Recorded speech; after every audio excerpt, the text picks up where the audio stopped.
The University of Memphis offers an app, the Live Safe app, that allows campus police to track a student's location if they are ever in danger.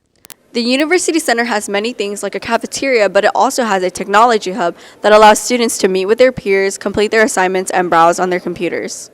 Tiger Zone, a website designed by the University of Memphis, allows students to browse certain events by clubs and organizations that's occurring on campus. Last year, HSA was given $29,000 alone for their Hispanic Heritage Month opening dinner. Because of the realignment within the Multicultural Affairs Office, they received $12,500 this year for their opening dinner and other events for the celebration. Last spring, the Empower Party was elected to represent SJ for this school year. Since the election, they passed a coffee bean bill that benefits the Tigers Urban Garden. The Student Government Association's main purpose on campus is to make the lives of students easier.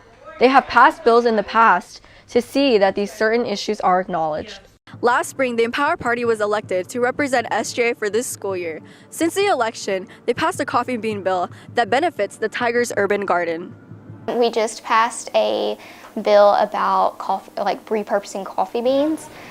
So they have these bags, and they'll go to Grind City, Einstein's, and Starbucks, and they'll collect all the coffee grounds that have been used, and they will be used to as fertilizer for different gardening things for Tiger's Garden. Another SJ official, Senate at Large David Simmons, is working on a scholarship accessibility bill that would assist out-of-state students with financial aid and tuition. One of the things he noticed when applying for U of M as an out-of-state student was that there are not many resources available like the Tennessee Hope Scholarship for out-of-state students. And so that may make it more difficult to actually come to this campus, seeing as though tuition for out-of-state students is double and sometimes quadruple what it would be for a normal in-state student. One of SJ's court officials, Markayla Love, plans on attending law school after graduating. She says that one skill she has developed is advocacy, which helped her to learn to argue and defend.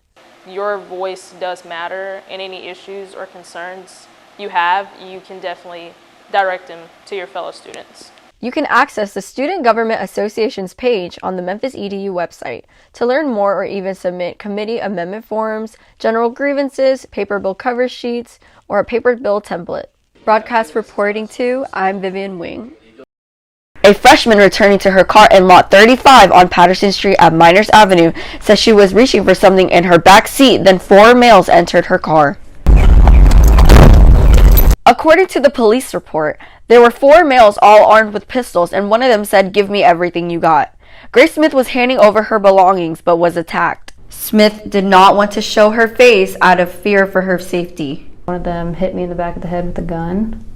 I guess they were afraid of getting caught. Smith says once she gave them everything, the 4 males made her get on her knees by her car, pointing their pistols at her. Once I lost sight of them, I ran until I could find someone, and I used their phone to call 911. According to the campus police, there is only one camera in this parking lot, and it was not able to capture the robbery. Smith says there should be at least 2 to 3 cameras in each parking lot. She says the water tower camera captured them leaving the scene. They were able to see the car drive off, but they didn't actually see the interaction happen. To prevent further crimes, according to Chief of Police Derek Myers, they are always looking to add technology. We've got a ton of cameras. We got about 800 cameras. We're adding those. The police are also using specialized cameras that can read license plates. It creates an electronic fence around us, so when a stolen vehicle drives by it'll give us a notification so that the officers can then start looking. Smith says there needs to be more police on campus and suggests students use the personal escort program, Tiger Escort, if they ever feel unsafe.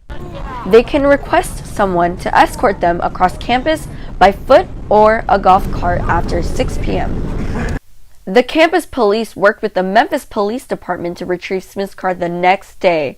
When she got her car back, she said the car was damaged and the back bumper was falling off.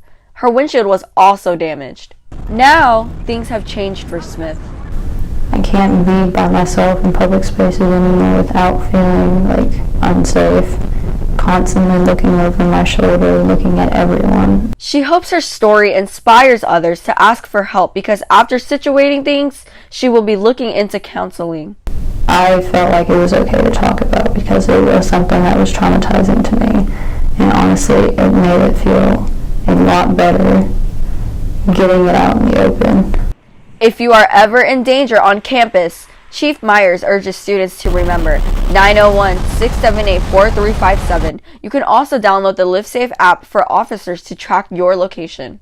Reporting for Tiger News, I'm Vivian Nguyen. It is a reflection, then it's learning, and it's nurture, and it's activate. All right. Speakers Darren Ragland and Tiffany McMillan from Raymond James, an investment banking company, spoke about how resiliency is an aspect students need to have in order to succeed. Throughout the meeting, there was a PowerPoint for the speakers to talk about how it is a process to be resilient. Ragland says the most important thing is that person inside of you. Are you going to have that fight enough in you? Julia Wing, a nursing student that attended the event, says she was touched from hearing everyone's experiences in breakout groups. Definitely hearing about other people's personal stories on how they were able to become resilient, because I think that's very motivating and inspiring, just listening to how they came from a place of they're low and they were able to adapt and become flexible and to grow from that situation. The Associate Dean of the Multicultural Affairs, Linda Hall, advises what students can do to not give up in college, like seeing what they can do to improve their grades in class by talking to instructors. I think that's what he was able to show us, is that even though he had some setbacks while he was in college, but look where he is now, because he didn't give up. He just tried to figure out a way around, get mentors, get people around you that can support you towards your goal, whatever it is, life, your relationships, your career. Get those people around you so that you can continue to be resilient. The breakout groups had helped Wing hone in on reaching her future goals, and it helped her think about her past experiences with resiliency. I think that spoke volumes. Not only are they a company coming to come talk to us, they are also investing in our personal growth, in our future career development. So I think that they're taking the time to target college students specifically is because during our college experience, that's where a lot of our growth is going to come from, and how we become young adults and transition into post-grad and finding who we are in our journey. There are many different ways to be more resilient, and if you need guidance, reach out to the university's counseling center in the Wilder Tower or their virtual waiting room. Reporting for Tiger News, my name is Vivian Nguyen.